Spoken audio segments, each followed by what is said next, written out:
Hello, everyone, and welcome to our webinar, Navigating the Digital Thread, Enhancing Collaboration and Efficiency with Windchill, Creo, and Codebeamer. I'm Michael Willett, Senior Editor at engineering.com. Thanks for joining us today.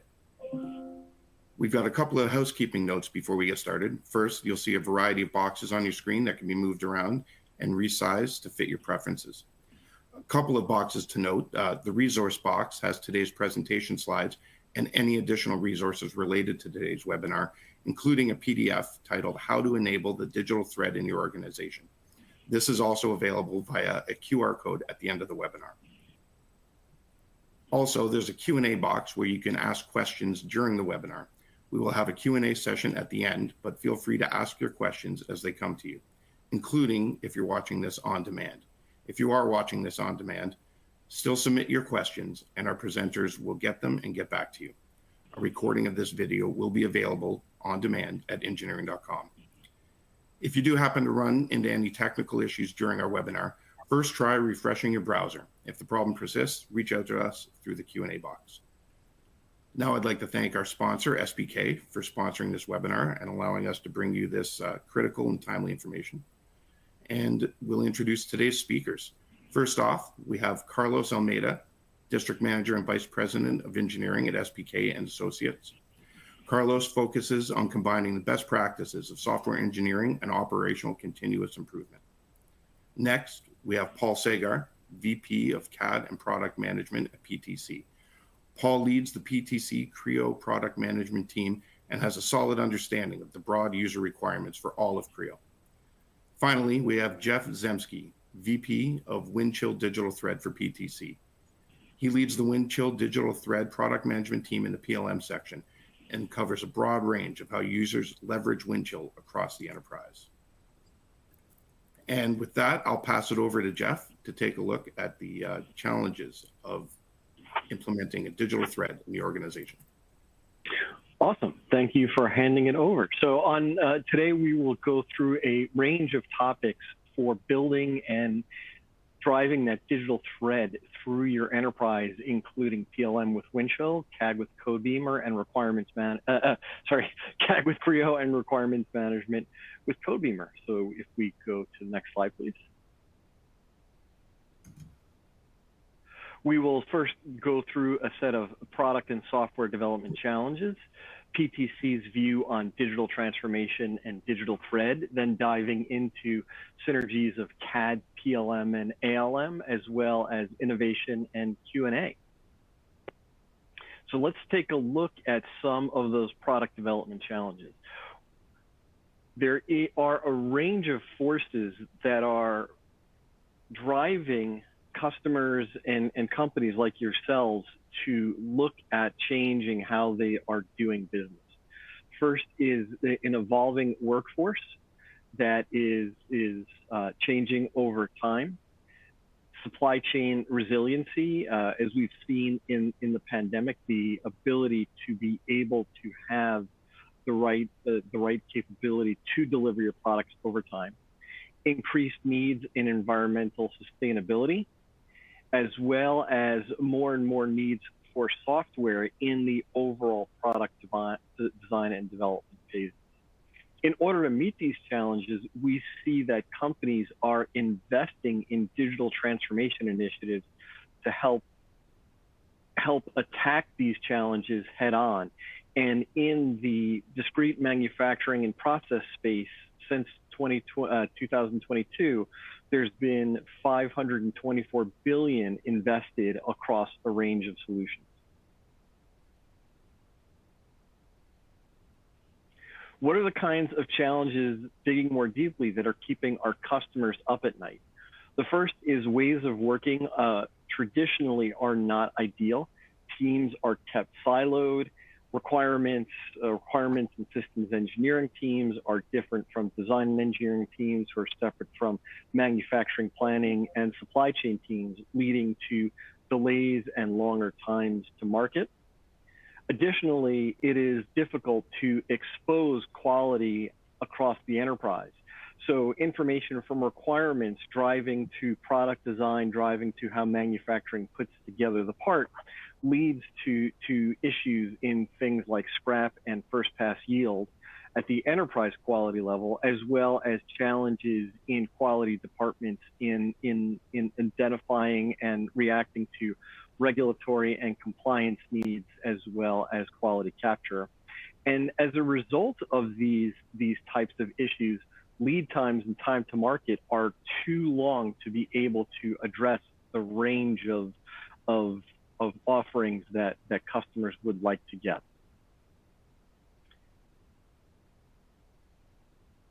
Taking a look at the first challenge in a little more detail, silos limit that collaboration and innovation. And as we will discuss, we see the digital thread as a key strategy for overcoming these challenges.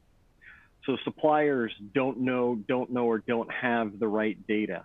Engineering is not getting the feedback from the field. Product management is not able to get data to engineering or manufacturing, and so on as we go through the process. So there are many areas of siloed collaboration where the data is not available for the enterprise to work together.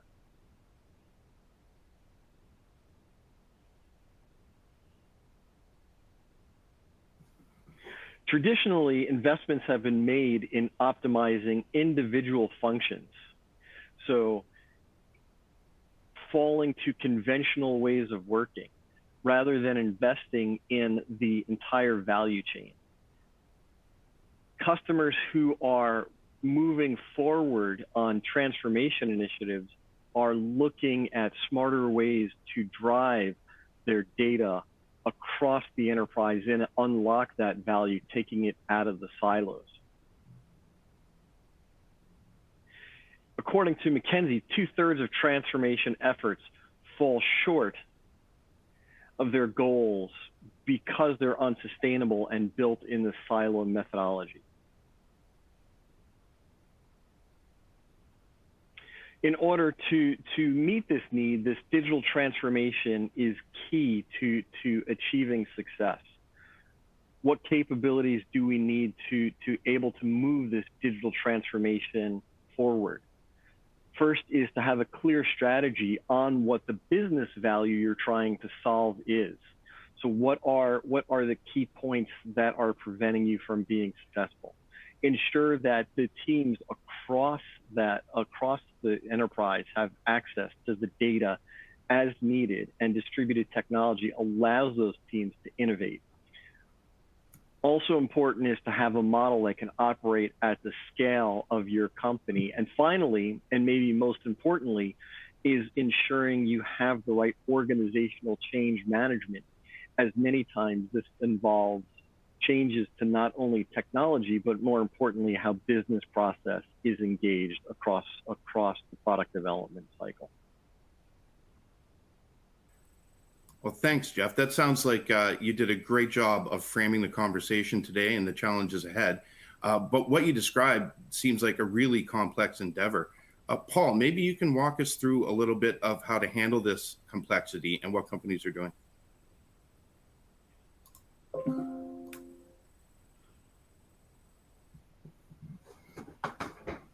I think that was actually for Jeff to continue on here. I don't think this was. Yeah, I was going to say I magically got out of a set of slides. Awesome. So yeah, so thanks for the question.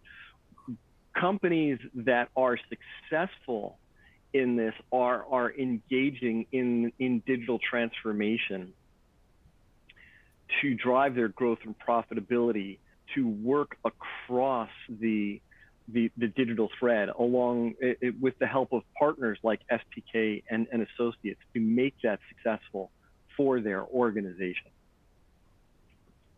In order to do that, PTC's view is that digital transforms physical in bringing that process all the way across your enterprise. With our CAD technologies, we help our customers use digital to define physical.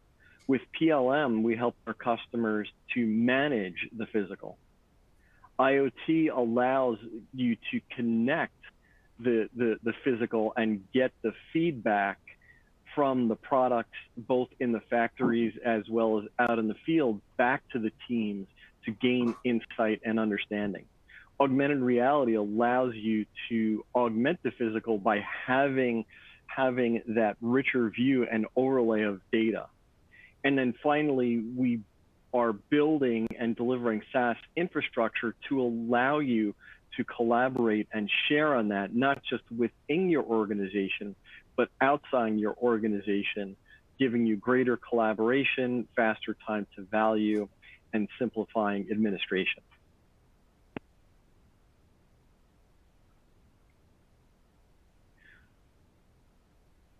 We've helped a number of customers create meaningful value by enabling this digital thread. It's this continuity loop that we see between the physical world and the digital world, being able to improve quality, reduce rework, expedite product development, helping them modernize their processes. Then that information that's part of that thread can be leveraged to help your manufacturing planning and insights, as well as drive understanding into service planning and service execution.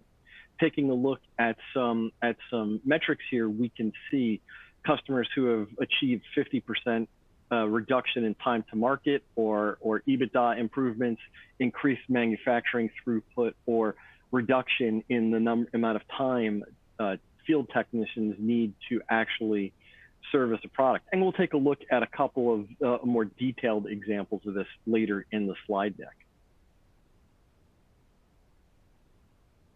So let's dig into synergies, and I will start out with the digital thread on Windchill. And so let me build this slide out, and we will see that the product digital thread at its heart is managed and orchestrated by PLM, starting with the ability to expose requirements management and model-based systems engineering data to your product design and development teams. So there is awareness as well as closed loop ability to do things like change management and issue management between PLM, product design teams, requirements teams, and systems engineering teams. Of course, at our heart is the ability to do powerful multi-CAD data management with, as well as drive product development with our premier integration with tools like Creo. Create robust and capable product definition through bill of material and modular platforms for everything from static bills to highly scalable modular product platforms. Driving this forward to manufacturing and process planning, identifying quality and regulatory goals, as well as looping in items like classification and supply chain, where it could be things like manufacturer parts or data from external tools like Silicon Experts, and your service planning. All of this is wrapped in a broad change management governance to ensure the right data is adopted and changed across the enterprise.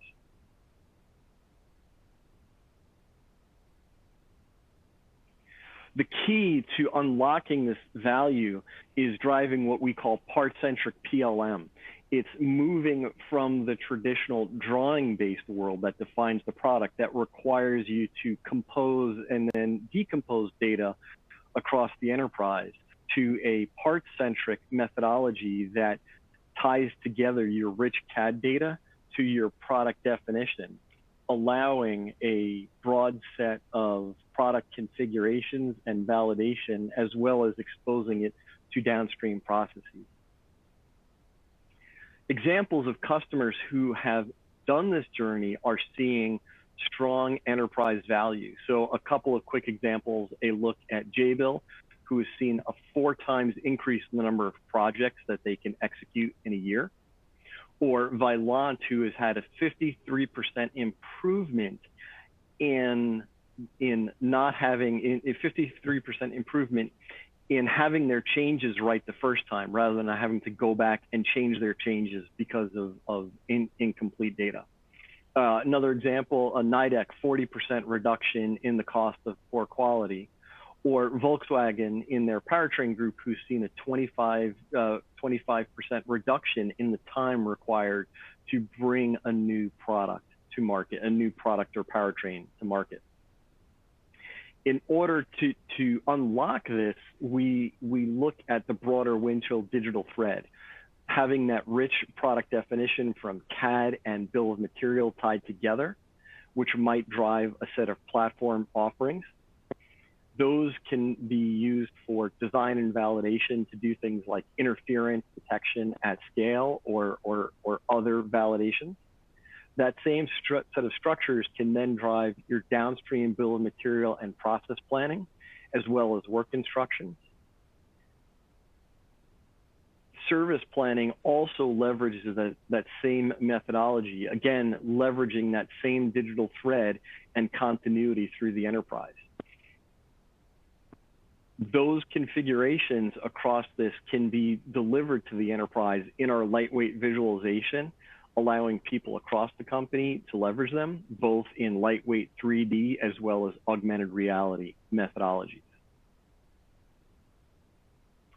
To give some really brief product updates of where Windchill is in the 13.0 stream, there's a range of enhancements for design engineering to enhance the processes for your designers and engineers, whether it's things like opening CAD from part or improving how numbering works with auto numbering works with Creo, the ability to retrieve neutral files from any CAD tool, as well as continuing to enhance how we work with third-party CAD.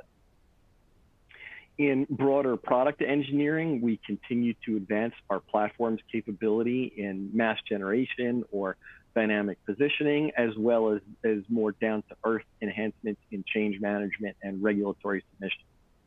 Our manufacturing planning area has received significant enhancements in reconciling upstream and downstream views in more automated and templated methodologies, in leveraging our high-performance quick view visualization technology, as well as improving how you can manage and work on control characteristics and process plans. From the administrative end, we improve how we can deal with changing and moving data across systems, as well as managing your licenses. And as with every release, we continue to expand our REST integration domains, as well as the backend infrastructures that we support. And on that note, let me turn it over to Paul to bring us through the next portion on Creo. Okay, thanks, Jeff. So to begin, what I want to do is we hear these terms of MBD and MBE. So I want to start by just explaining a little bit about what the difference is between the two. So MBD is the idea of taking your 3D CAD model and fully annotating it, adding all of that rich data, that rich digital information directly onto the 3D model, eliminating the need or purpose to create a 2D drawing to document it. So it's the definition of documenting your model directly on the 3D model versus a 2D drawing. MBE, on the other hand, or model-based enterprise, is an organization that is going to take and implement MBD and proliferate it throughout the organization. Right? And so for companies that are looking to take advantage of the digital thread, they would be a company that they would be an MBE or model-based enterprise, right? They're taking that MBD definition, they're leveraging it throughout the broader enterprise, and they're taking advantage of the traceability and other benefits that can come from that. So for the purpose of the CAD section, I'm primarily going to be focusing on MBD, which is the authoring, creating, etc. of that information. So when we start to talk about some of the business value that MBD and eventually MBE can provide, it really falls into three main areas, and customer feedback that we're getting around the types of benefits that customers are seeing here. So firstly, from a pure product development perspective, right, that this is the time it takes to actually create a 2D drawing versus the time it takes to take a 3D model and fully annotate it, right? We're seeing a lot of customers providing feedback that says, hey, they're 40+% faster by not having to create a 2D drawing, by being able to add all of that rich content directly on the 3D model.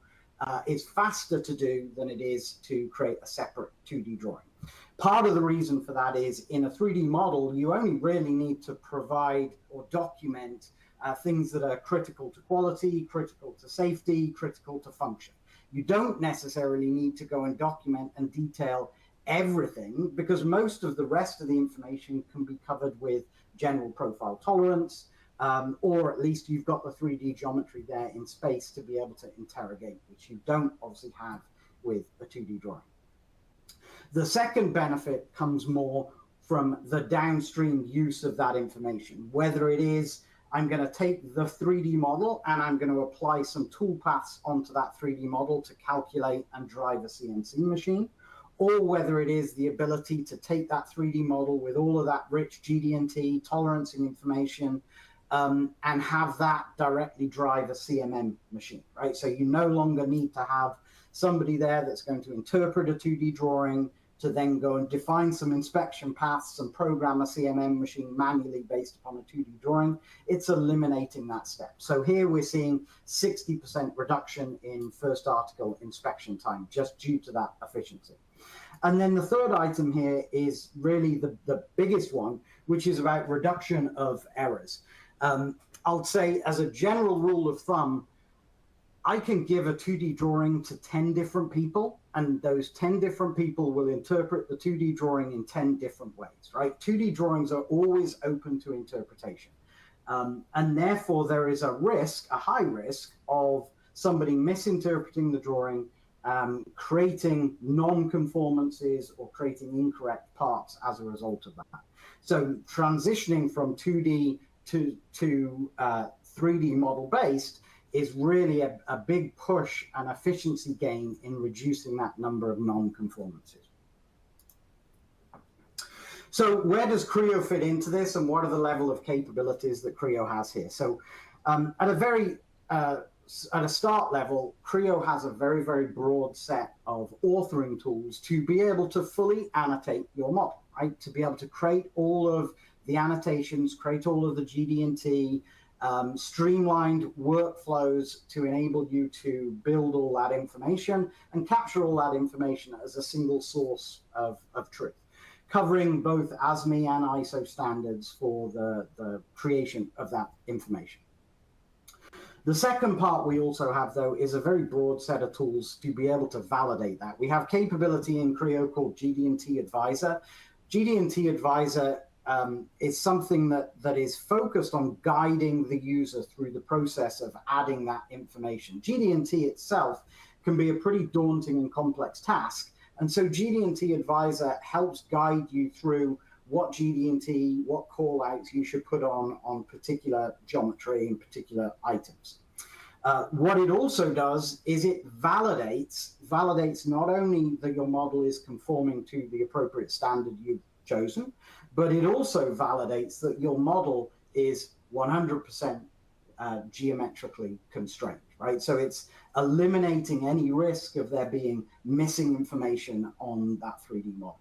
So everything that you need to be able to go manufacture it, everything you need to be able to have a fully constrained, fully detailed annotated model can be built inside Creo and validated inside Creo itself.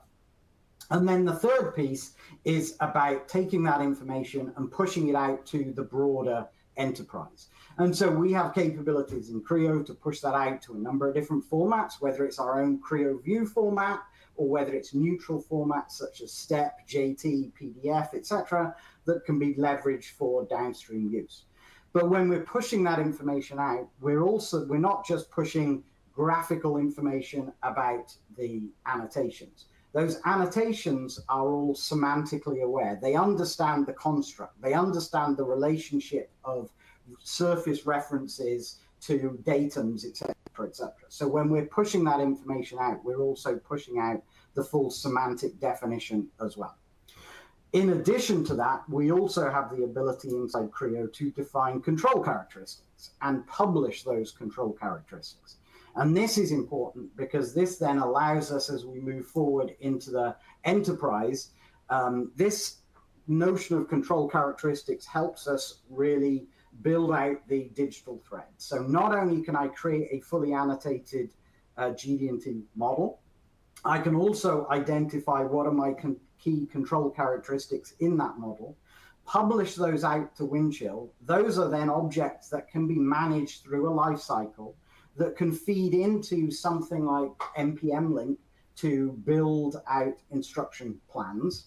And if any change is needed, whether it's a change back in the manufacturing planning, or a change in the CAD, or maybe a change upfront in the requirements, all of that can feed through those control characteristics and have full traceability throughout the design. Now, just a look at where we stand within the market. So this was a survey that was a quadrant report that was done by ISG back in 2021. So it's 3 years old, let's say, by now. They haven't actually done a follow-up since.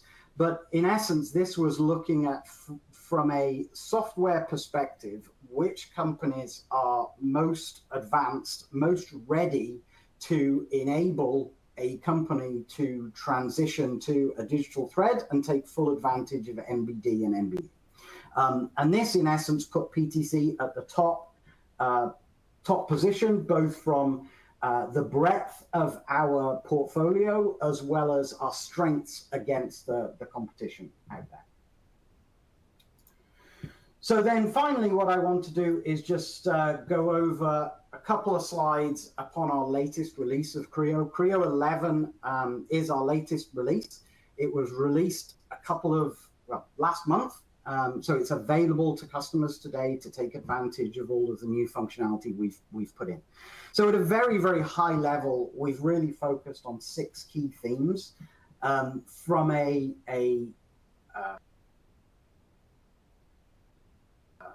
composites perspective, composite design for the first time. So we've continued to expand that. We've continued to broaden out our electrification capability as we're seeing more and more customers needing to take advantage or switch to building products with a greater number of electronics in them.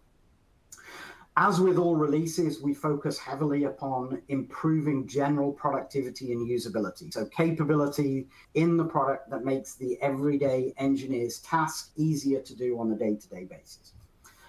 We continue to build out our breadth of model-based definition. We've continued to build out our simulation capabilities as we're striving towards simulation-driven design, moving simulation early in the design process.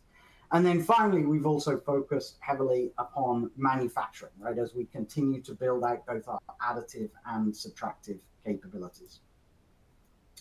So digging into these a little deeper. So from a usability and productivity standpoint, there's a couple of main areas that I would like to call out. I'll just start by saying, as a release, we've added over 150 enhancements into Creo 11. So clearly, I'm not going to cover all 150, but what I want to do is just highlight some of the key ones in the release. So from a productivity standpoint, I'll say probably one of the biggest things we've done is now add support for multi-body design with sheet metal components. So we've had multi-body design inside Creo for quite a while now.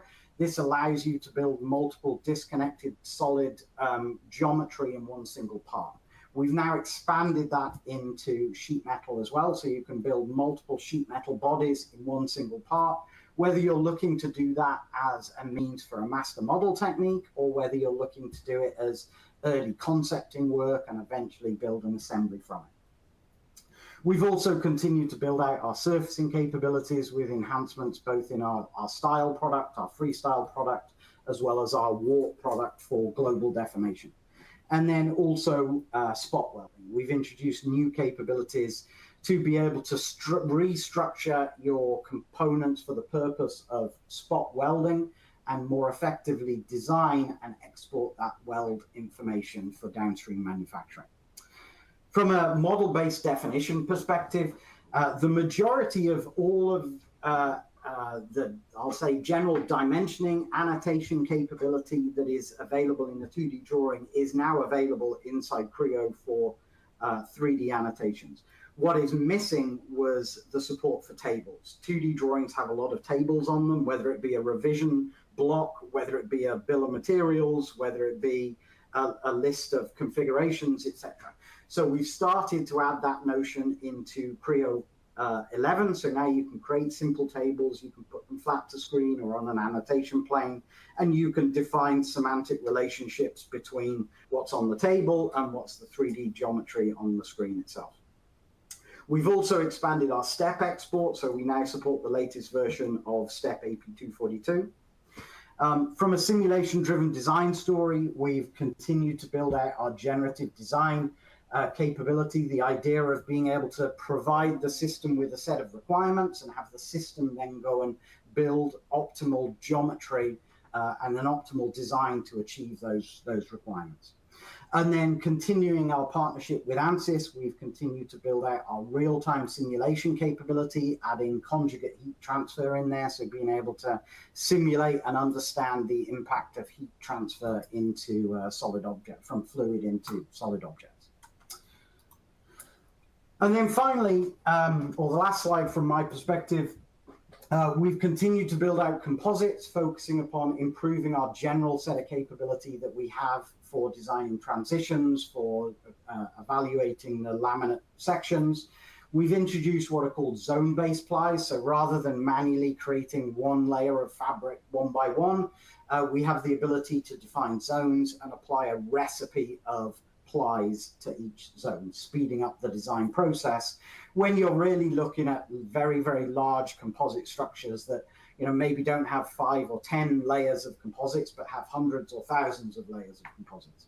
And then we've also looked at building out the downstream manufacturability of that. So for example, adding laser projection to make it easier to position and place the fabric in the mold. From an electrification perspective, we've continued to build out our cabling capability, so making enhancements to the cabling tree, making it easier to identify, locate, and remove locations for the cables themselves, as well as expanding our ECAD support. And then finally, from a manufacturing perspective, we focused on both additive and subtractive, building from an additive perspective, building out richer set of lattice capabilities for building lighter weight products and simulating those very, very complex lattice structures. And from a subtractive manufacturing, we've continued to build out our high-speed machining capability with 4-axis rotary milling as well. Okay, that was it from my perspective. So I think, Carlos, now I'll hand over to yourself. Yeah, thanks, Paul. I appreciate that. Very great information. And I get lost in all that good stuff I'm hearing. It's amazing. So I often get asked, well, what's the difference between ALM, Application Lifecycle Management, and PLM, Product Lifecycle Management? Where does ALM stop, PLM begin? For me, simply stated, PLM focuses on the electrical and mechanical side, handling data, bill of materials, flowing through engineering to manufacturing to service. And ALM is focusing on the software, right? Dealing with requirements management, test management, full software traceability down to lines of code, risk management. So I think about creating hazards and harms and mitigations, doing FMEA work, development models such as Agile V model or some hybrid. DevOps, I think pipelines. I'm thinking of regulatory compliance, like hitting 62304 for medical device. Ultimately, ALM and PLM must work together to enable this digital transformation. So in the middle, we have the data flow with systems engineering, bridging ALM and PLM, linking the requirements with your bill of material and parts, and connecting the test runs with validated product configuration, which is really significant. Also in the middle is your change management. So if you're just thinking about software only, that's okay in ALM, but you need to think across your enterprise. Changes also involving mechanical, electronic components with software. You have to think about impact analysis. You have to think about your risk assessments. You need to think about your workflows, your approvals, your visibility. So it's essential that you have this digital transformation thread established. Digging into ALM a little bit more, some stats. The US market is projected to reach 700 billion. This is the US software market in 2024. The number of software developers worldwide is expected to reach 28.7 million by 2024, the end of the year. That's an increase of about 3.2 million in the span of just 4 years. There's almost 4.3 million software developers in the US alone. So that's quite a lot of us out there. So one of the main factors of whether your software developers are going to be successful and whether your business is going to be successful depends on the strength of your ALM platform. I'm talking about the tools on the developers' desktops from their IDEs. I'm talking about their test environment, their configuration management tools. I'm talking about their defect tracking, their automation and pipelines. So there you're thinking about your YAML files for your build and test and packaging. Are you doing it locally on-prem, or maybe you're doing it in a SaaS? Are you leveraging cloud resources and Kubernetes containers or Docker containers? Maybe you need build resources or build runners. You have to think about your requirements management process across everything and your change management process. So for regulated industries, you need to demonstrate full end-to-end traceability and auditability. And of course, you need to be able to drive these development models by your business needs. So your ALM platform needs to be able to do agile, needs to do a V model, waterfall, hybrid, all kinds of things. This is complicated, right?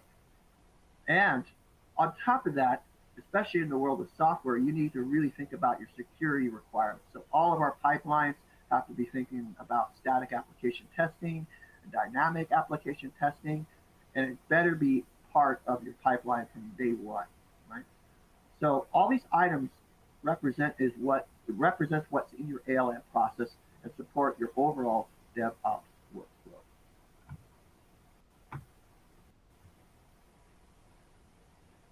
PTC's ALM solution is Codebeamer, which was added into portfolio back in 2022 from Intland. It sits alongside PTC Windchill's RVNS ALM product. SPK has been using both products very successfully, legacy with RVNS for over 12 years. So they're very, very strong, substantially important products for our portfolio. From an ALM perspective, the digital thread has Codebeamer controlling the physical through software and embedded connected software. This is done through the requirements and the tests. And then Codebeamer connects back into Windchill PLM using the Open Standards Lifecycle for Collaboration, OSLC standard. And as a developer, I use a lot of the RESTful API. It's Swagger-based, which is really useful, and connect to third-party tools and test harnesses. And of course, you have your RecIF imports and exports to be able to pass data to other tools and supply chains upstream. So it is very robust.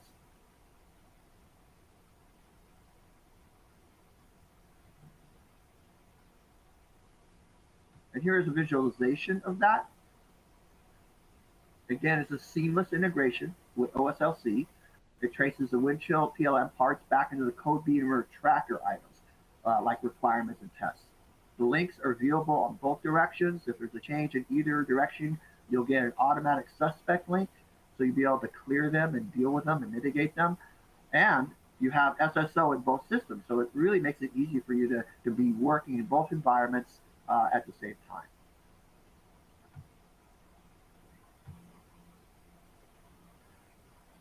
Codebeamer is a really rich platform. As a partner, we promote it as a one-stop solution for managing the entire lifecycle of software development, from requirements all the way through testing and validation. In particular, SPK has done a lot of work with regulated customers, and it really helps that we can demonstrate, differentiate Codebeamer with several of its industry certifications, such as it has TÜV Trusted Tool certification, which is needed for safety critical products. And with our medical device customers, we show that Codebeamer satisfies ISO 14971 for risk management, and 62304 for software development.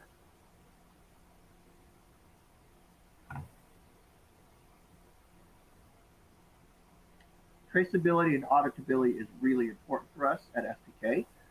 Often we start working with a new customer, like a medical device client. I'll be meeting with their compliance person or RAC. They will show me their report. You know, Carlos, this is what we do. This is what has passed audits. This is what you need to produce for me. It's usually a traceability matrix with specific relationships, and they treat it like their Torah, right? It's really important. And they ask me, hey, can you build this? And the quality person will ask about test coverage and pass rates. Can I see them dynamically? Other solutions require a bunch of configuration work to be done before you have some visibility. With Codebeamer, I see this working out of the box with trace views, end-to-end visibility really quickly, and really easy to set up. And that's a significant thing to think about with all the other tools out there. Codebeamer is very intuitive, easy to set up, and it really will get you guys going far. Furthermore, I can do what-if scenarios and impact analysis. I can review my test coverage. I can do change control with a really cool built-in review hub and wiki for collaboration and approvals. It really makes it so easy. I can also trace the third-party tools like MATLAB and simulating and models, which Paul was talking about earlier.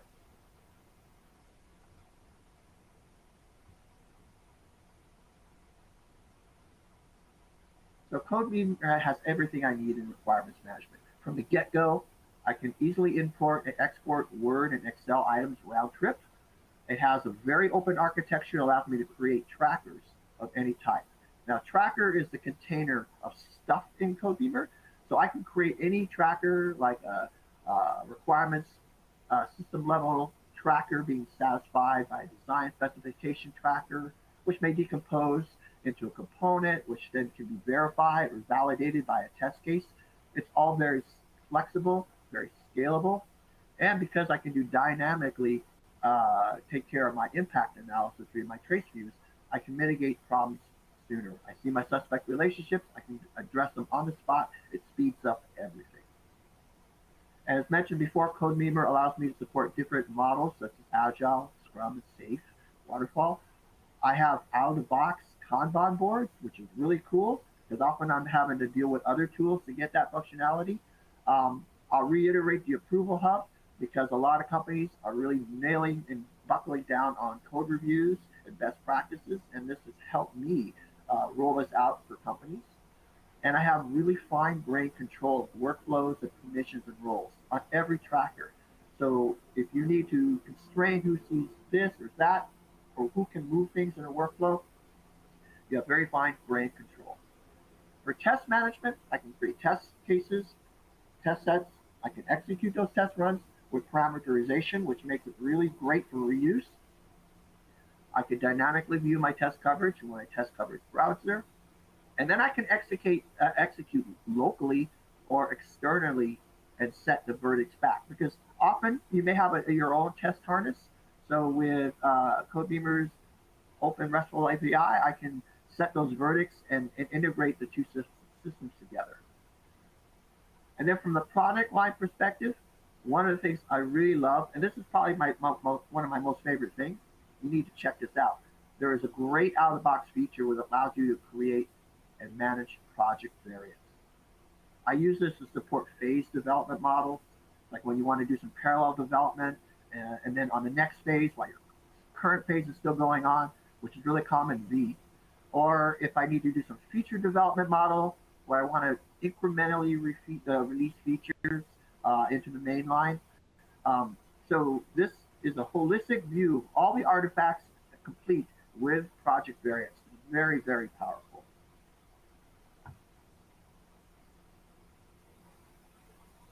On the DevOps side, I like that I have one solution that integrates well with software tools that use across the entire lifecycle. So Codebeamer supports the automation of QA testing and deployment, integration of tools such as Docker and Jenkins if you're doing NoSync with Kubernetes and containers in your pipeline. Plus, I can tag with my webhooks out into an external Git repo or other SCM environment, or I can use the internally managed Git repository, which it really adds even more traceability into my code. And then I have to give a shout out to the Codebeamer Jira integration, because you may be using another defect tracking system. Jira is very popular. It is hands down the best requirements management to Jira integration I've ever seen. And I've used all the tools out there. I will say that it's just awesome. You need to check it out. And lastly, with requirements management, it's seamlessly integrated to systematically determine your safety levels and goals throughout the entire digital thread, not just at the concept phase. It is a mandatory in many industries. I personally use Codebeamer. I'm more of a medical device guy, so that's where my comfort space is. But I've set up hazard trackers, harm trackers, control measure trackers. I set up my FMEA grid, which is really easy to do, and I can visualize that. There's a dashboard where I can have all these nice widgets, including the FMEA grid. I can apply my mitigations and control measures, bring down the risk to the acceptable values, and then generate my traceability report as part of my objective evidence and my design history file. So I'm set. In case I have to deal with an audit or a CAPA event, I have everything I need inside Codebeamer. So I'm very, very happy about that.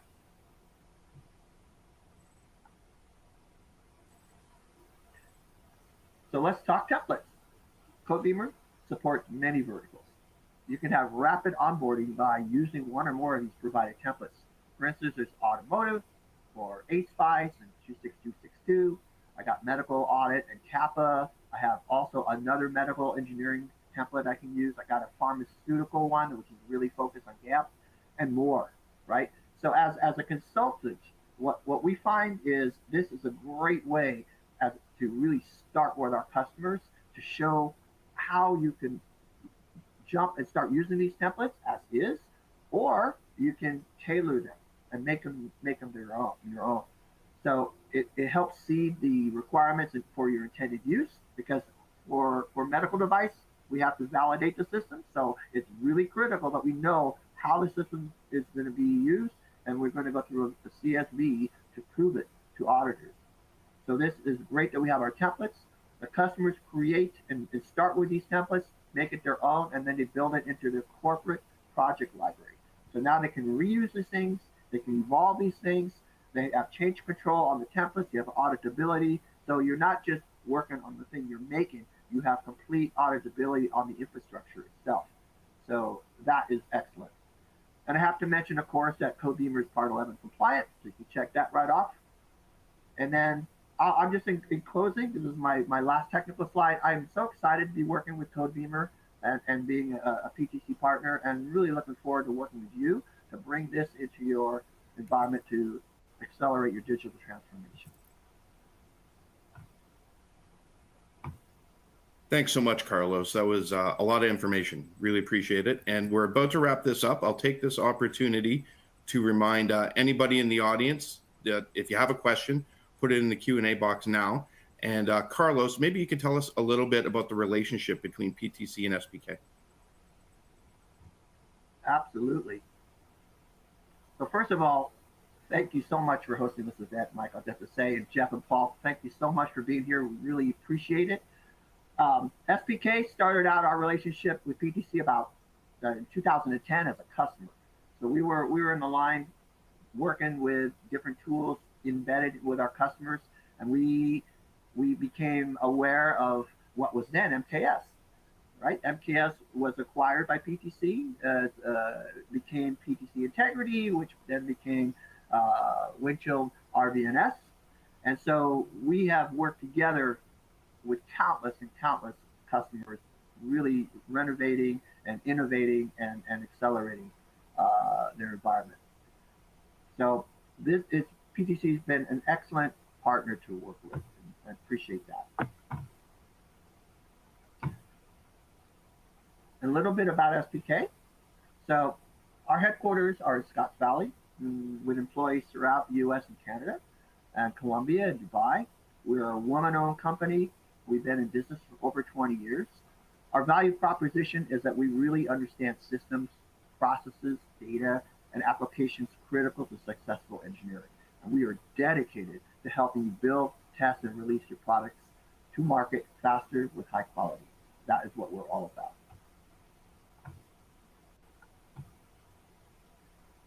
So I've talked a lot about ALM. We have three other pillars, like we like to say in our business, with product lifecycle management. As mentioned, we've added PLM and Creo into our partnership portfolio. So I'm really excited as we grow our footprint with PTC as a great partner. But we also support other applications within PLM, such as SolidWorks, SolidWorks PDM, AutoCAD, Oracle Agile, some ANSYS, Multiphysics, some Consult stuff, just you name it, because customers are going to have everything out there, and we need to be able to support them. We also have a really robust cloud for engineering pillar with partnerships with AWS, Microsoft Azure, Rackspace. We provide private, secure, and validated hosting for many products, including all our PTC products. And then we have our data engineering and analytics pillar. This is focusing on business insights. For instance, if you're using Tableau or Power BI, we can help you set up and manage your whole data architecture, your data lake. We can provide data processing, data analytics, and we can add visualization to those things so you can help manage your business better, holistically across the board. And then another thing I'll mention is we also differentiate because with other, I think, customers out there who do implementation or partners who do implementation, that we also offer application management. So once we've done the implementation, you've gone live, and your internal users are off to the races using the tool, we want to be there to help you continue to evolve and grow and expand and get the most value out of your system. So often our customers will retain us to be part of their extended team, right? And that allows them to leverage our expertise, allows them to focus on their core competencies, so they're not hiring a bunch of people. So that gives them some cost savings. We also we have a really great relationship with PTC, so we're sort of like boots on the ground with the customer. If they need something, if they see something, and we can help, and we can work with our PTC contacts, we're able to address and get the customer moving much faster. So I think this is a really significant value add that we bring to the table. Thanks again, Carlos. That was great. And we're about to head into the Q&A section, but just a reminder to scan that code and get this takeaway PDF to help you start your digital journey. And now we'll go into some questions. And the first one is from Bill Turner. And Bill asks, Carlos, how are you protecting medical IoT? Is there authentication methods that you have?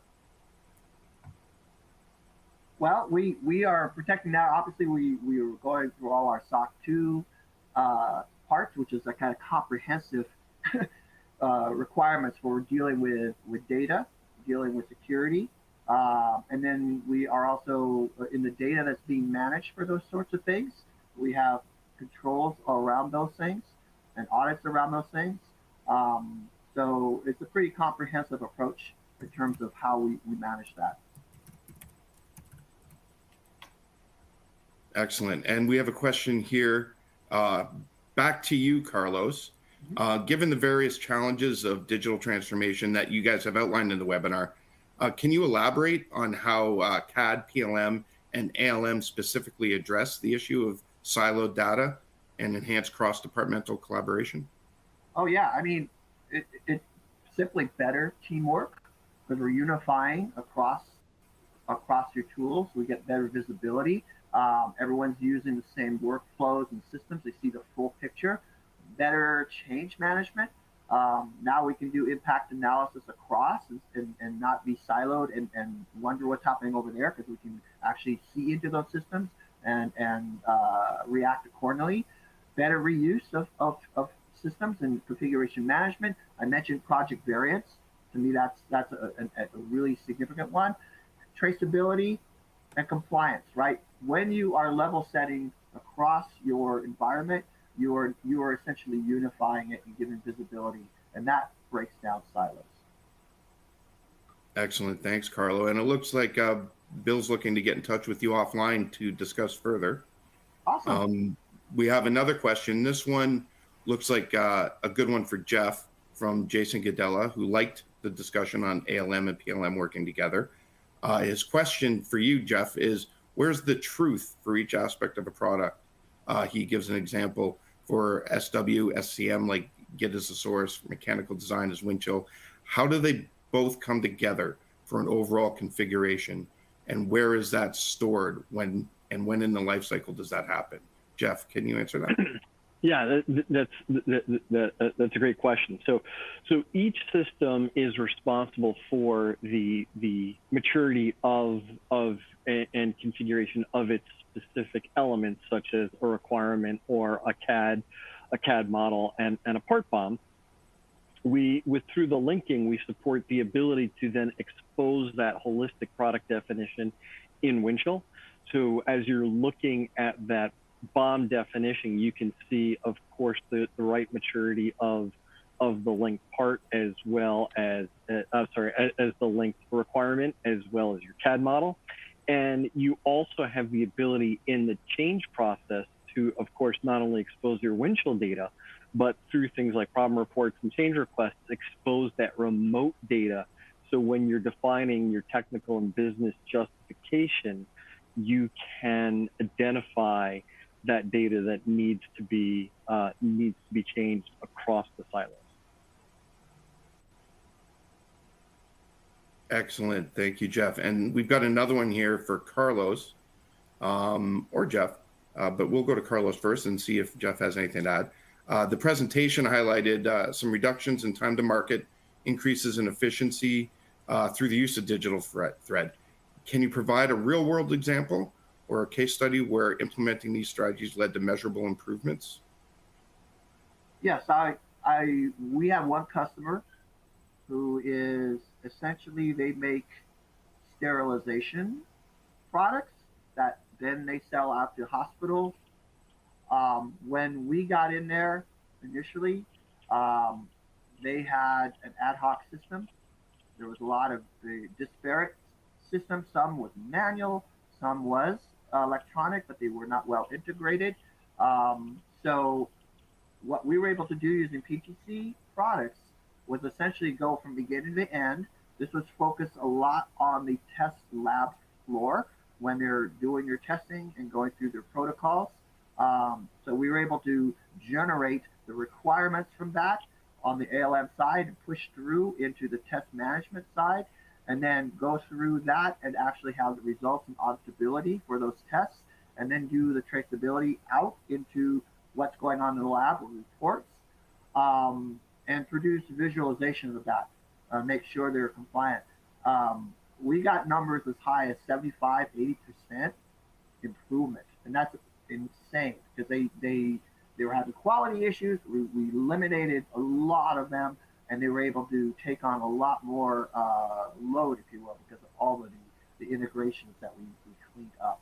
So it was a very successful, and they're still a customer today, and we'll continue to expand the footprint into other divisions now there. Very exciting things going on with